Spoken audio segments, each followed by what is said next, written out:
hablar. con él o sin Lo él. tenemos a Alfredo Serrano Mancilla ya en contacto. Ahora volvemos, porque ahora volvemos a ver ese tema. Pero nos está esperando hace rato. Alfredo, director de CELAC, gracias por hablar con nosotros en el diario, Alfredo. Hola Daniela, ¿qué tal? ¿Cómo estáis? ¿Cómo va todo? Bien, acá todavía impactados por los dichos del expresidente de la Nación, pero bueno, con ganas de hablar con vos porque las encuestas, la verdad, son un enigma, ¿no? Podríamos decir al día de hoy. Pero seguimos consultando, porque son los parámetros que tenemos hasta ahora. Y lo primero que quiero preguntarte es, ¿cómo ves esta elección del próximo domingo, estas PASO? ¿Qué es lo que has visto? ¿Qué es lo que el que está del otro lado, ¿no? En casa, está prefiriendo a 5 días de las PASO? Bueno, yo quisiera aprovecho para aclarar un poco respecto a las encuestas, porque yo creo que hubo un momento donde eran casi una suerte de gurú que sustituía cualquier tipo de análisis y valía para todo. Era prácticamente sacrosanta y me parecía exagerado. Y ahora también me parece exagerado que se quieran tirar a la basura. Yo creo que las encuestas sirven, sí, no sirven para explicar la totalidad de lo que ocurre en una sociedad, pues evidentemente que no sirve, tiene una mirada parcial. ¿Pero por y qué creo que hay que fallan entender... ahora de esta manera? ¿Por qué? ¿Hay algo que Yo está creo pasando? Sí, creo que hay fundamentalmente una variable que explica por qué falla y es que hay una altísima tasa de rechazo, de no respuesta. Es muy sencillo. Para conseguir 3 personas que te respondan hace falta preguntar a 10. Sí. Es decir, que tienes un 70-80% de tasa de no respuesta. ¿Qué significa eso? Que te están respondiendo la gente que tiene mayor claridad o mayor definición o está más politizada y estás dejando al lado o por fuera, mejor dicho, un universo de la sociedad que no tienes claridad. Lo que vemos en la baja países. de participación sería eso, el desinterés. Yo no sé si es tanto desinterés o que no tiene definido todavía y va a ser a última hora. Creo que es un fenómeno muy global de que cada vez se están definiendo más a quién va a ir a votar en los últimos días las elecciones. Esto no solo está ocurriendo en la Argentina, entonces si le preguntas 2 semanas previas, 3 semanas previas, un mes antes a alguien, la gente no tiene ganas. No solo es una cuestión de apatía, que seguramente hay un porcentaje que tiene que ver con lo que tú planteas, Daniela, sino hay otra parte que es que verdaderamente no te va a contestar, no tiene ganas, están cansadas de contestar de este tipo, ni siquiera se ha puesto a pensar a quién va a elegir en una instancia que además tiene unas particularidades que sirven, pero no sirven tanto como las definitivas primera vuelta. Entonces, la tasa de rechazo, que yo creo que además sugiero, y lo digo incluso en primera persona, de publicar una encuesta y publicar la tasa de rechazo de la propia encuesta, para que el que vaya a interpretarlas tenga al menos la capacidad de saber a cuánto estás preguntando y cuánto has dejado de preguntar. ¿Quieren preguntar, amigos? Estaba pensando Aprovechen ahora. cuál es...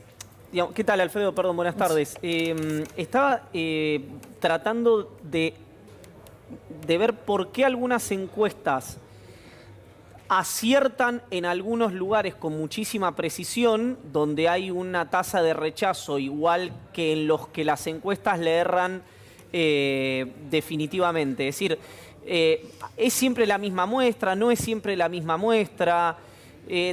¿Se divide territorialmente? No sé, los grandes centros urbanos son más propensos que los que no a responder este tipo de sondeos. ¿Cuáles son las variables que están en juego?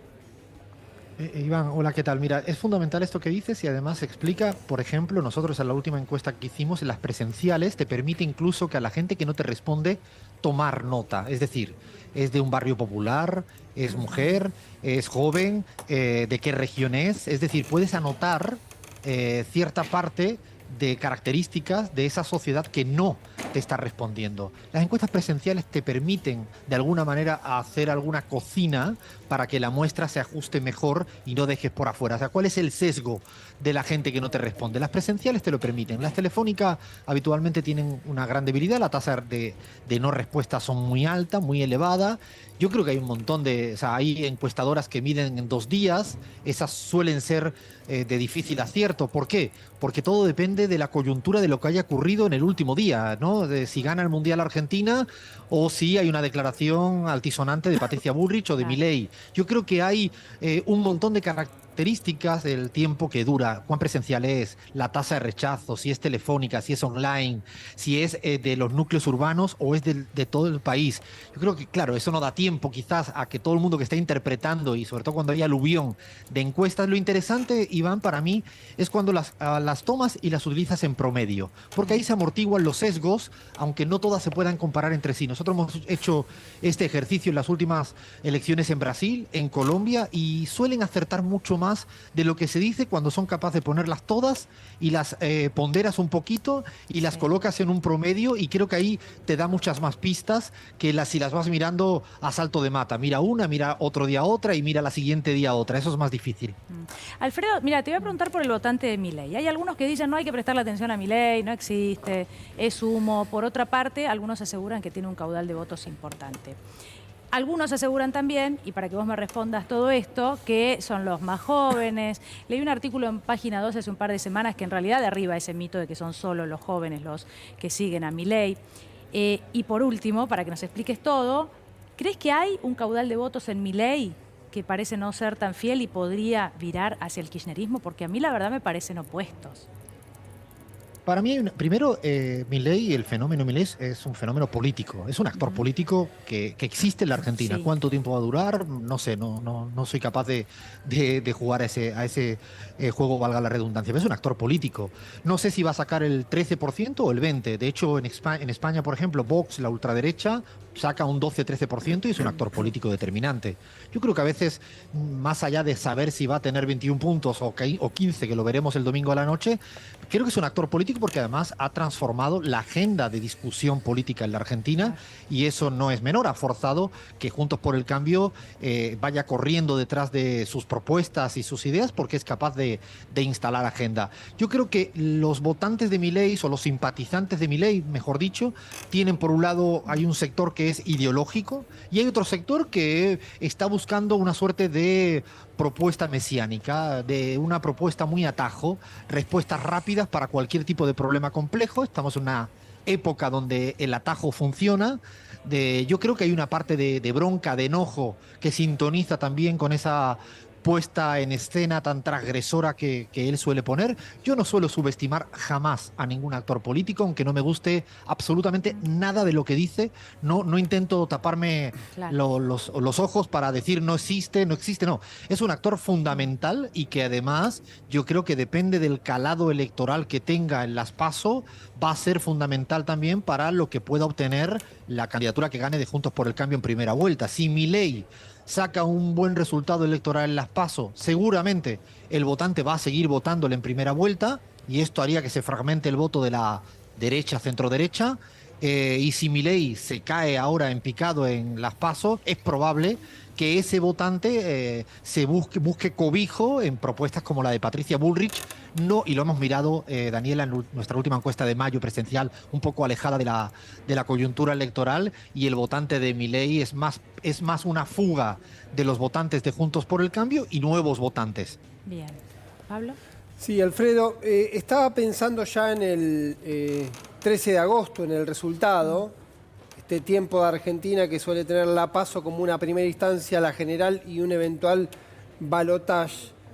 ¿Cuál te parece que es un escenario en el cual el resultado para octubre queda abierto, o por el contrario, cuál te parece que es un resultado por el cual ya el 13 de agosto, comparando el 19, uno podría decir, bueno, la elección ya más o menos está caída, y si ves que eso es posible?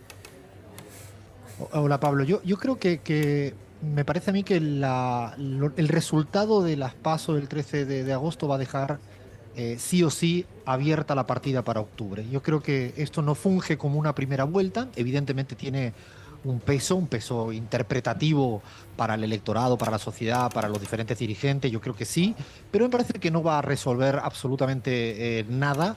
Efectivamente habrán interpretaciones forzadas que yo no sé si lo hará la ciudadanía de a pie o ciertas burbujas políticas y de la clase mediática. Yo tengo la impresión de que la ciudadanía estará más preocupada el día 14 de agosto por ver cómo llega a mitad de mes, a final de mes. Pero voy a ese punto justamente. Este escenario, por ejemplo, que como que la obsesión del Comando de Unión por la Patria es que Massa sea individualmente el candidato más votado.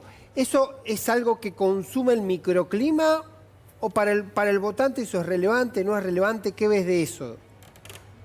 Para el simpatizante, militante y potencial votante de Unión por la Patria, si te lo digo muy mal dicho, le importa absolutamente nada. Nada es la nada, absolutamente la nada. Nadie tiene una libreta, un Excel, donde en base a cómo quede el voto el día 14 de agosto va a votar en la fecha de octubre de primera vuelta.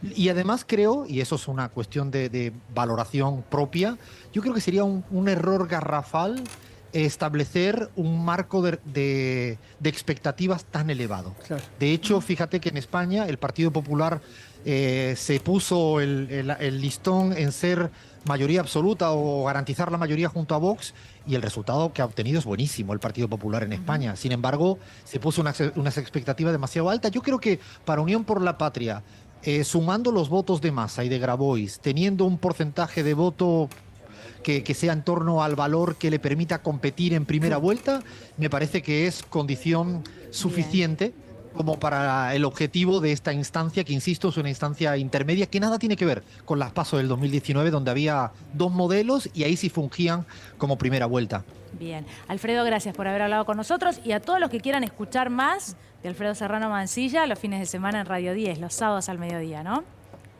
Sí, ahí estamos, pero hablando más de política internacional, aunque a veces hacemos un guiño a la Argentina. Muchas gracias.